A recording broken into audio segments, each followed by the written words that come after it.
I came and went like a wave. I went like a wave. Oh. Hello, everyone. Welcome to the BTC Sessions. I am here in Kelowna, which is in British Columbia, Canada. Sorry, it's a little dark here because our background is bright. And I'm here with my lovely wife on Mother's Day. Hi. Hi, guys. So this week's video is a little bit different just because tomorrow I'm going to be driving a bunch. We're driving into Vancouver. And just not a ton of stuff done. So I figured for fun, we would sit down and I would explain mining to my wife for more or less the first time.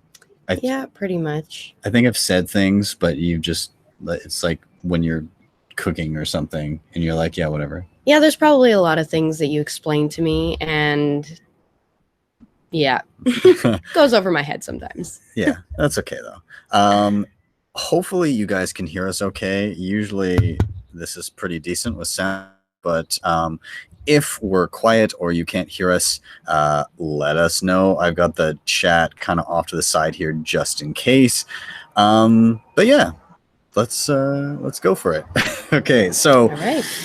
You know Bitcoin. Yes, I know Bitcoin. Yes, you know the thing that is my job, essentially. Okay, so mining. How does that work? Okay, so miners, they are doing a couple different things. More or less, their job is to verify transactions, to make sure everybody's on the up and up, doing being truthful with their transactions. So I'm going to explain kind of how and why they would even bother to do that. Mm-hmm. Okay, so a Bitcoin miner does two things. So basically what they do is they have usually now specialized computers, and they're running the Bitcoin protocol on that computer. They're running, essentially, let's simplify it a lot, they're running a program, okay? Mm-hmm. And what this program is doing is it's doing two things at once. So number one, they're accumulating transactions. So let's say there's people out there and they're sending Bitcoin all over the place from person to person, back and forth. Mm-hmm. And there's a motorcycle. So there's these people and they're sending transactions back and forth. And so a miner is grabbing all of those transactions and pooling them together, and every 10 minutes, they're going to try to be the one to take all those transactions and add it to the list of who owns what. Mm-hmm. So there's like a big ledger online that says this person owns this much Bitcoin, this person owns this much Bitcoin, basically. But it's like anonymous, as in this person, like just a blank, like. Yeah, it's a string of digits. It's a number. It's a number saying, this specific address owns this much money that can be transferred to this person, essentially. Yeah, it's just what's where, who owns what is what the ledger is. So that gets updated roughly every 10 minutes. And so a miner, job number one is they're grabbing these transactions, they're pulling them together, and then after 10 minutes, one of the miners is going to get to be the person that says, okay, here's all the transactions I have of money moving around. Mm-hmm. So they're going to add that, and that's going to update all the balances. Mm-hmm. Okay, so that's job number one. Now, on the other hand, there's also kind of like a lottery, more or less. I'm really simplifying here, but the computer is also trying to guess a number, more or less. Mm-hmm. Okay, and whatever miner guesses that number, will get to be the person that takes those transactions and adds them. Mm-hmm. Now, there's a reason why somebody would want to do this. So they're all competing to be the one that adds the transactions. They want to be the first one, because if you get to be the person that adds all the transactions to the ledger, you get rewarded with new Bitcoin and any transaction fees that somebody has spent when spending coin. So you get rewarded for that. So how does everything kind of work as to picking like that person to be able to like, how does that work to be able to like have someone, because they're all like battling for like trying to mine the specific transactions. How does the computer or whatever pick the person who's able to do that? Like, what are they doing? Oh, you mean like how do they decide which person gets to add the? Yeah, That's what that lottery is. So is it just like at random it's or? Yeah, more or less. It's kind of pulls data from a bunch of points, but more or less it's a random number. All right, I'm just. You're married to her and you've never discussed this? Sorry, I just saw that out of the corner of my mind. Okay. Anyways, yeah. So the number is meant to be difficult enough so that it should take about 10 minutes for somebody to guess it. Okay. So it's this randomly generated number, and it's like a lottery. So whoever gets that number, guesses first, wins the lottery, and gets to add all these transactions, and they get rewarded with new Bitcoin. Right. Okay. And transaction fees. So the one thing about mining that keeps miners honest is, hopefully this traffic isn't too loud for you guys. Sorry. The one thing that keeps miners honest, because you don't want people putting in transactions that don't make sense. If somebody wants to say that they have 10 Bitcoin when they only had one, you don't want things like that being thrown in there. So let's say I'm a miner and you're a miner, and we're both putting together transactions and we're competing, and I win the lottery and I get to add all my transactions, which means I'm going to get a whole bunch of new Bitcoin and I'm going to get transaction fees and all that. But let's say I include a transaction that is in some way fraudulent or doesn't adhere to the rules of Bitcoin, because Bitcoin has rules in the code.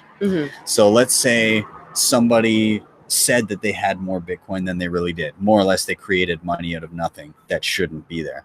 Well, if I include a transaction like that and I said, hey, I won the lottery, at that point, every other miner, yourself included. Oh, okay, we're back. I'm sorry. It kind of dropped out for a second there. Okay. Either I went blind or the stream is offline. Okay, we're back. Okay. Sorry. Lisa was laughing at the comments here last time I tried to explain this to a woman. She never called me back. Awesome. This is more his hobby, and I just listen sometimes, right? Okay. So where were we?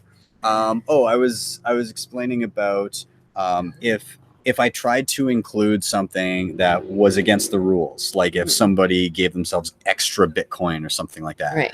Okay. So how many people usually like verify this? Like tens, if not hundreds of thousands of computers around. Okay. Like the Bitcoin network is thousands of times larger than the 500 largest supercomputers on the planet. Right. It's the most powerful network. So if like Bitcoin is kind of like anonymous and stuff like that, how did this whole like mining come up? Like how? That's how it started from the very beginning. So the reason, actually, let me tell you what happens when I lie about transactions first. Okay. You'll see why it was designed this way. So if I lie or if I do something that's against the rules and you check my work and you realize that I've done it, I don't get that Bitcoin reward anymore. Right. And somebody else can swoop in and take it. Right.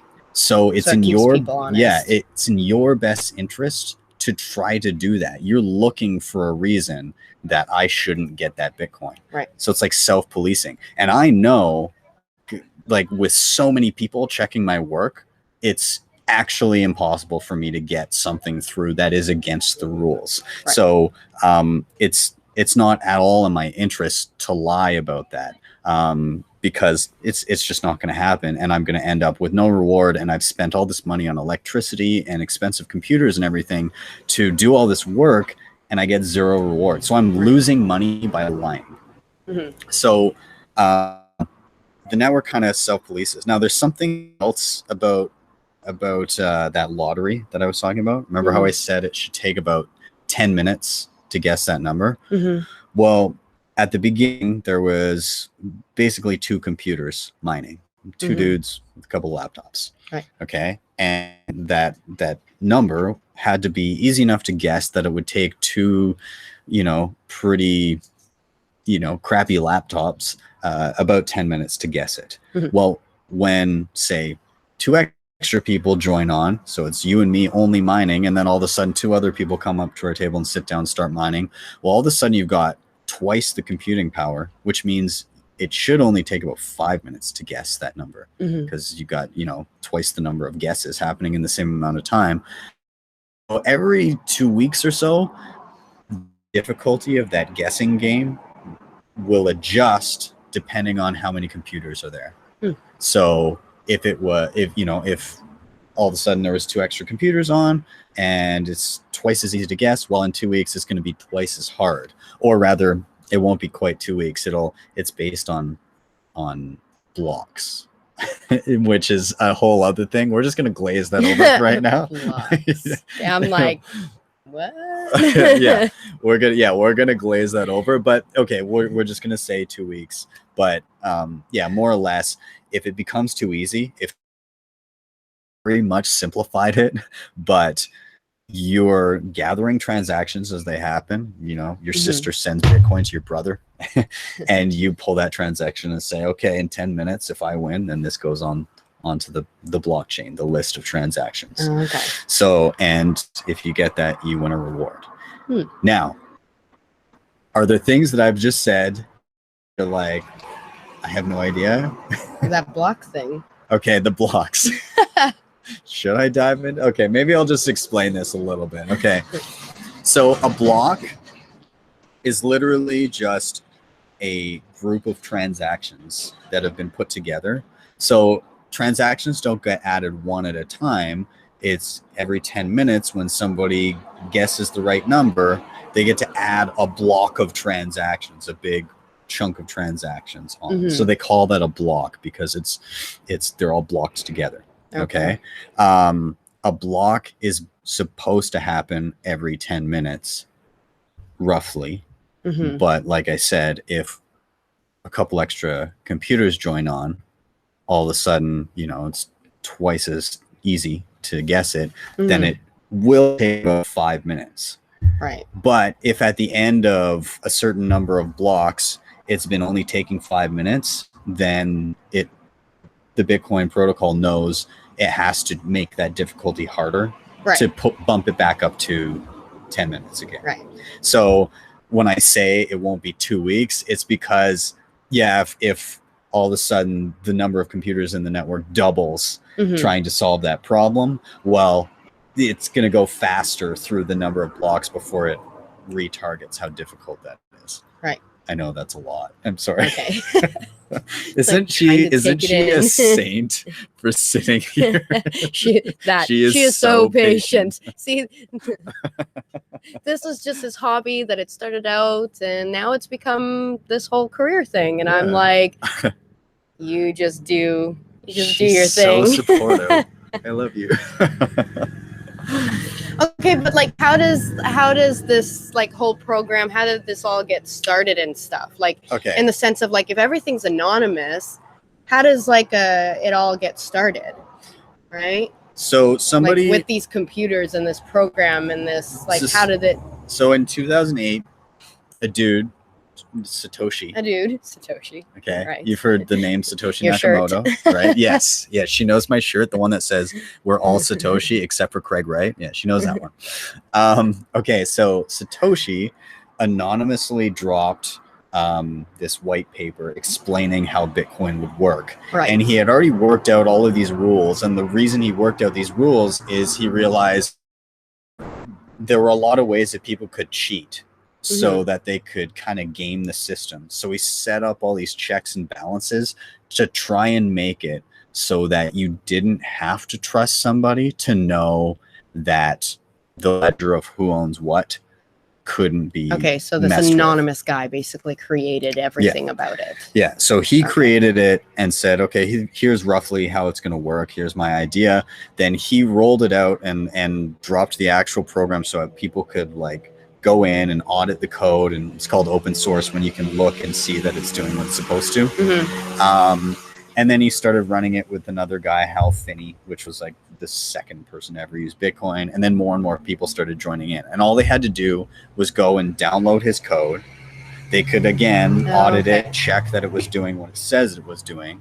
At the time, it didn't really matter because, you know, it wasn't worth anything anyways. It was just people were playing around and hoping that something would come of it. Yeah. And so, yeah, more and more people started using it and found it interesting. And eventually, the first time that it ever actually had value, essentially Bitcoin was worth nothing at first, because why would it be worth anything? The first time anybody started to try and place a value on it, it was based on the amount of electricity needed to run a computer to run the code, like to mine.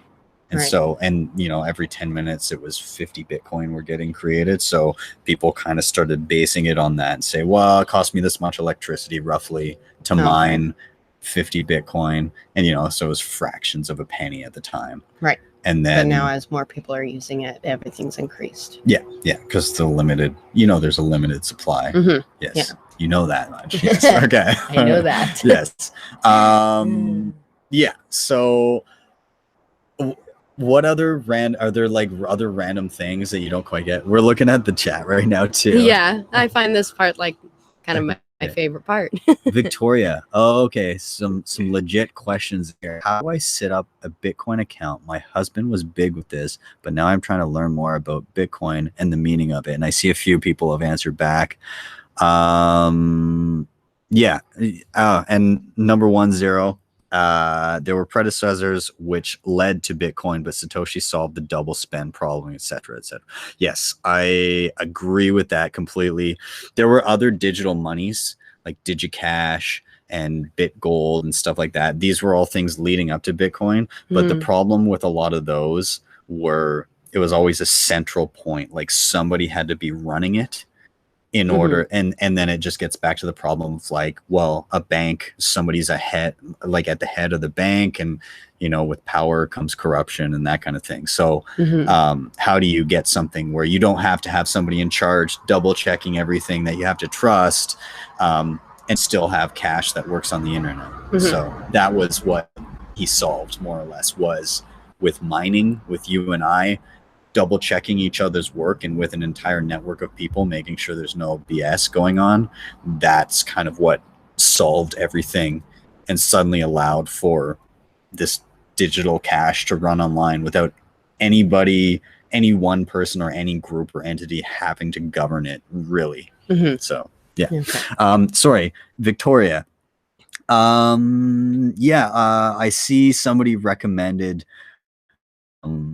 checking out the Abra wallet, saying that it's better than Coinbase. So I've tried out the Abra wallet as well. I did a video on this actually a little while ago.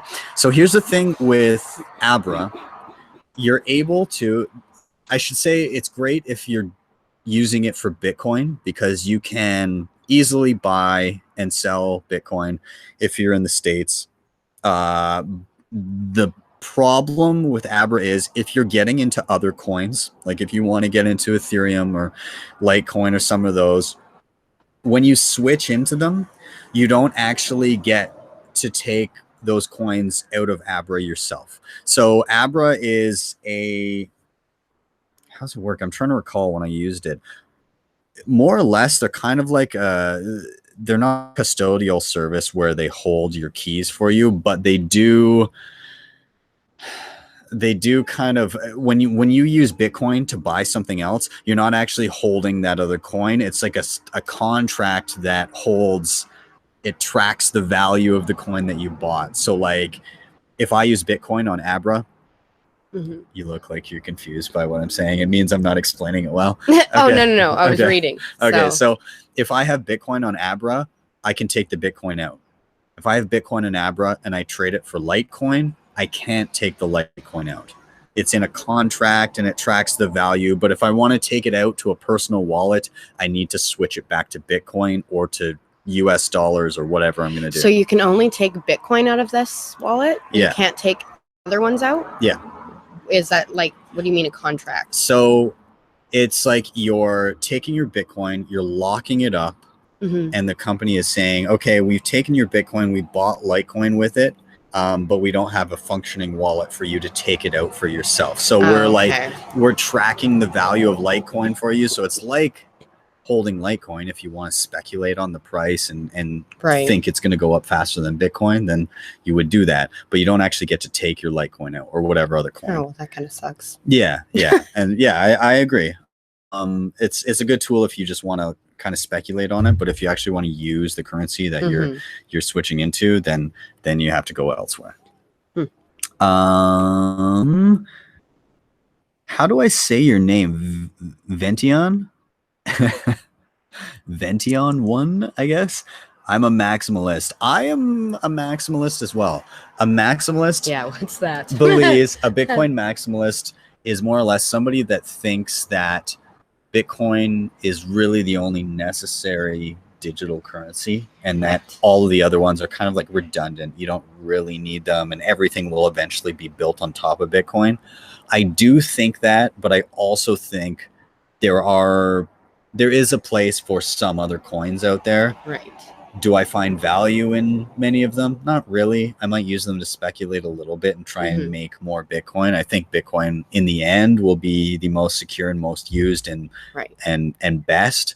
And I can see that because, you travel, you go places, TV shows, everything you hear, all Bitcoin. You never really hear about any of the other ones. Yeah, you might hear about Ethereum or Litecoin. Yeah, sometimes. There are mentions of them now more in mainstream news, but I don't. Right now, if you want to do something that Bitcoin can't do at the moment, then sure, I can see, if you want to start trying out other things, if you want to build like a smart contract, you can't do that with Bitcoin or have some sort of function that Bitcoin can't do, then sure, use a different coin for right now. But I think eventually a lot of that functionality will be built in, and people won't have to as often go off into other coins to achieve what they want to achieve. I also, one of the guys that's coming to, so there's an event happening in my city in July called the Bitcoin Rodeo, and Safedin Amos, he's the author of the Bitcoin Standard. He's coming and he's speaking at it. But in his book, he very much talks about why he's a Bitcoin maximalist. And one of the reasons is that all these other coins, they have that issue of governance where there's somebody at the head of them. They're kind of like, the lead person of this coin or of this coin. And he thinks that's... So do other, like, Bitcoin, nobody really knows who created this? Yeah. People know who created other coins, essentially? Yeah. Like, they know somebody anonymous named Satoshi created it, but then he left. Like, he left years ago. And I think that was one of the best things that could have happened. Not because I think him being around would necessarily be bad, but it's good that there's nobody really that's like the person to look to, because if that one person in charge, maybe they can be coerced into doing things, right? And like changing things. Governments could go to them and be like, "Hey, you need to change this," and that person could regulate it. Yeah, and that person could then use their influence to convince communities that things should be changed, and it just gets you in a whole mess. So I'm personally glad. So like with mining and the way that it works and everything else, could anybody necessarily change that, or you can change things, but you need to have the vast majority of people agree. Okay, so how do you change things though? Like, with the code and everything? Yeah, with the code. Like, how do you change that code? So the code for Bitcoin is uploaded on a site called GitHub. GitHub is just where any open source software is uploaded. So people can go through and people can suggest changes to the code. Now, Bitcoin... How many people does it take to be able to change something? Like, how much consent? Well, technically 51%, I suppose. But realistically, nothing in Bitcoin would happen without 75 to 80, maybe 90% of people leaning towards that. Like, that's... Even 75 is pretty... I'd argue kind of dangerous. So that's what happened with Bitcoin Cash, though. Right. Or Bcash. So, but there was, you know, a good chunk of people that wanted things done a different way. Well, they didn't get, they that's weren't, where Bitcoin Cash. yeah, they weren't in line with the consensus of most people using Bitcoin, and it shows now because, well, they've got about. So it's like Bitcoin Cash, like kind of like a new thing, since August last year. Yeah. Yeah. So they everything was the same except for when they split off, they changed a rule where instead of every 10 minutes you can do 1 megabyte worth of transactions, like it can add up to that. They changed it to 8. 8 minutes? 8 megabytes. Oh, okay. Yeah. So yeah, they changed like one rule.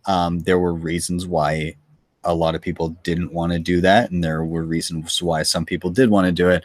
And it's just trade-offs either way. They worried that having 8 megabyte blocks would lead down a slippery slope of increasing. Which Bitcoin is what? 1 megabyte every 10 minutes. So 1 megabyte of information can go through the network every 10 minutes. Of new information can be added.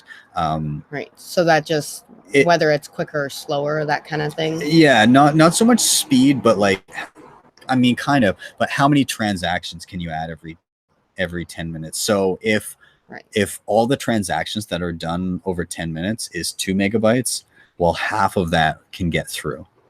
And then you have to wait to the next block to get in the rest. And if there's a big backlog, then people. Is that why it takes a long time sometimes to send things? If it's busy, yes. Okay.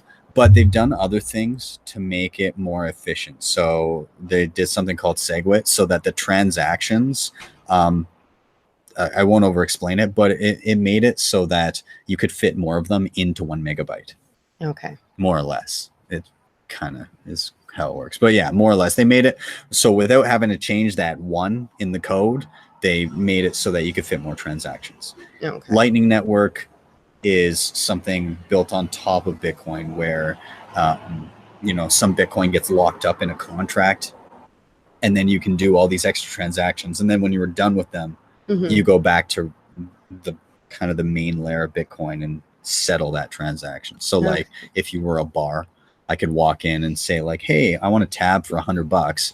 And instead of paying $5 every time I want a beer, we basically have a contract, and every time you give me a beer, we sign the contract to change so that I get 95 back and you get 5. You bring me another beer, I get 90 back and you get 10, 15 back, or 85 back and you get 15, until you stop serving me beer. And then at that point, you're always guaranteed that you're going to get at least what you signed for and what I signed for.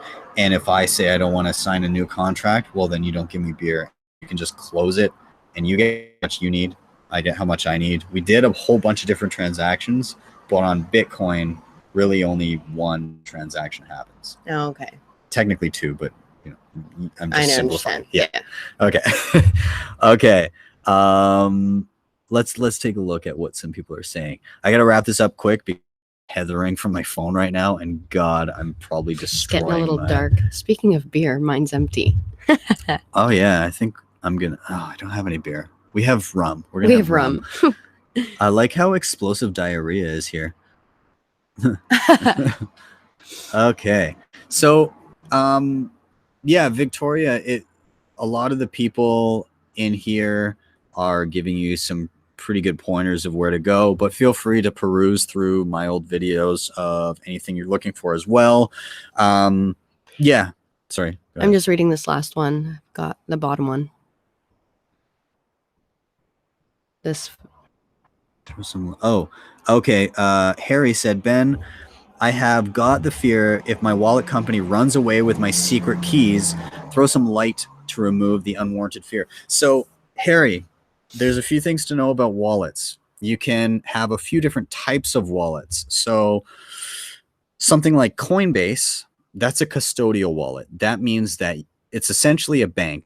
They're holding your money for you. You don't have the private keys. A private key is something that essentially gives you access to an account and allows you to send money to and from that account. With Coinbase, you do not have that. They're a bank. So while they're one of the bigger and more regulated companies, there is that fear that if they went under and they weren't well insured, and you could get kind of screwed there. So yes, there's that fear. And any other online exchange that's somewhere else, even scary, right? So not advisable to leave money in a custodial wallet for any length of time, unless you have to be because you're day trading back and forth consistently. Then you can have a mobile wallet, like on your phone, that is your own private wallet. So this means that you are holding your own private keys. How do you know if you're doing that?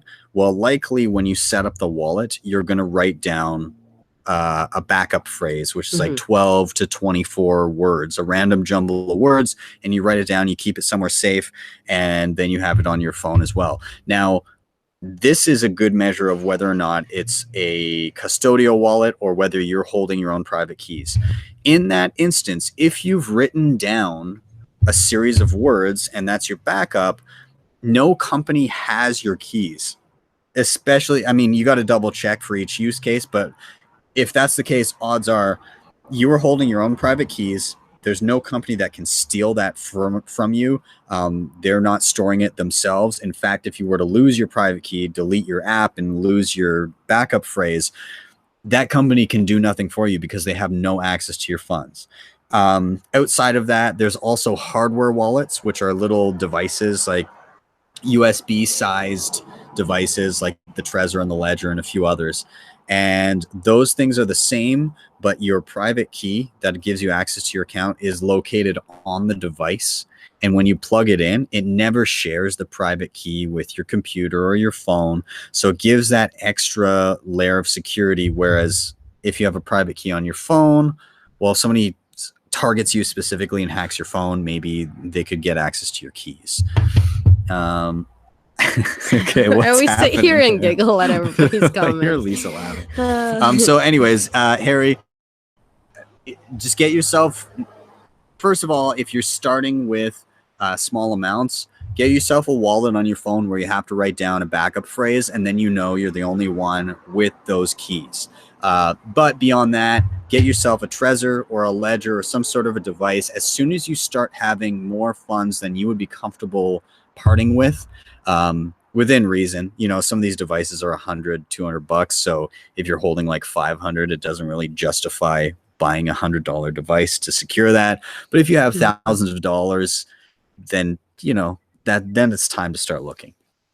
Okay. What else is going on here? Sweet. Benny's not a mother, I don't think. Bitcoin Rockies. Benny, are you in the Rockies or the Kootenays? We're on Lake Okanagan right now. We are in Kelowna. Normally I'm at home in Calgary, which is about an hour from the Rockies.